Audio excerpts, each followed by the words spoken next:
Ce n'est pas seulement cette faculté de voir qui est importante, cette vue visuelle, mais c'est l'objet même de la vision qui est le but de cette vision. Il doit y avoir tout d'abord cette faculté qui nous permettra de voir avant que l'objet de la vision puisse être vu.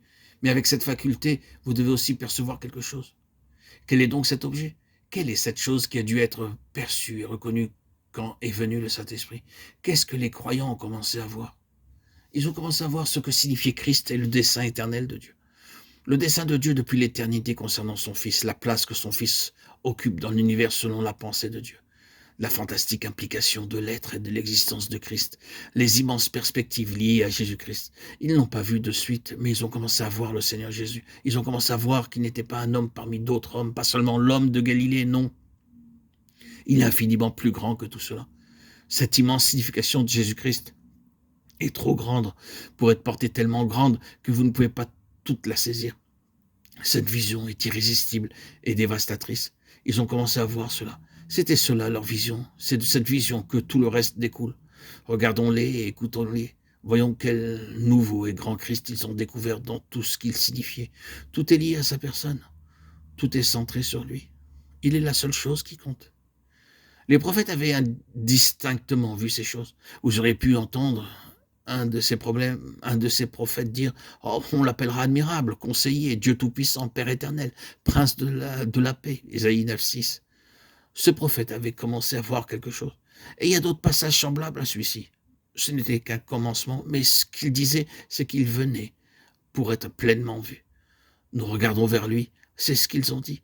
Considérons le jour où il sera pleinement reconnu. Et nous sommes en ce jour, le jour du plein accomplissement de la vision des prophètes. Ce ne sont pas seulement de simples paroles ni des grandes pensées, cela doit être vrai de nous, même si ce n'est simplement encore que le début de cette connaissance de Jésus-Christ dans nos cœurs. C'est notre vision et elle nous a saisis par sa grandeur. Nous ne pourrons jamais progresser sans la vision. Nous nous arrêterons si nous n'avons pas la vision ou si elle ne grandit pas. Si quelque chose fait pâlir la plénitude de notre vision, nous commencerons à tourner en rond sans savoir où nous en sommes. La vision nous conduira si elle est maintenue claire et dans sa plénitude. L'avons-nous reçue?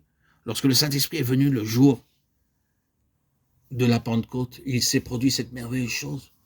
Ils ont vu le Seigneur et en le voyant, ils ont commencé à être émancipés de tout ce qui était différent ou moins que lui. Ceux qui n'ont pas vu ont alors commencé à s'égarer, à ne plus compter dans le domaine spirituel à cause de tout ce qu'ils devaient remettre en question. Ils sont devenus les ennemis de ceux qui avaient vu. L'épisode relaté dans Jean 9 s'est accompli dans son sens spirituel. Le Seigneur avait ouvert les yeux de l'aveugle-né. Qu'est-il donc arrivé? Les autres l'ont rejeté. Ceux qui ont vu ce jour de la venue de l'Esprit Saint ont été excommuniés par ceux qui ont eu des préjugés. Ils ont été rejetés. Il y a toujours un prix à payer attaché à la vision. Mais ce n'est pas maintenant notre sujet. Ce que le Seigneur nous a dit en premier lieu, c'est qu'il désire avoir et doit avoir dans cette dispensation, et il l'obtiendra de toute manière, un peuple avec les yeux ouverts, un peuple qui voit, un peuple qui possède cette faculté intrinsèque